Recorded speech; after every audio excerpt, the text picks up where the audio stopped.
2020 সালের আগে ডিসেম্বর এলে বুঝতাম পরীক্ষা শেষে স্কুল বন্ধ, ব্যাডমিন্টন খেলার জন্য প্রস্তুতি, বন্ধুরা মিলে পিকনিক করার পরিকল্পনা, ঠান্ডার জন্য কে গোসল করেনি তা নিয়ে মজা করা, মেলায় ঘুরতে যাওয়া, নানু বা দাদু বাড়ির পিঠা খাওয়া, পরিবারের সঙ্গে আনন্দ করা, আর একটা লম্বা ছুটি, নতুন বছরের আগমনের সুন্দর মনোমুগ্ধকর সুবাস।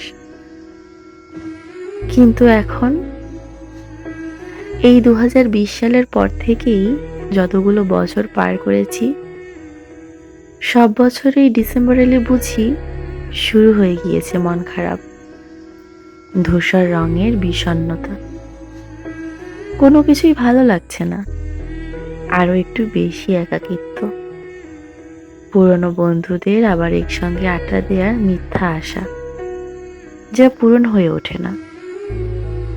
আর সবশেষে নতুন বছরে নেই কোনো সুবাস, নেই কোনো আনন্দ।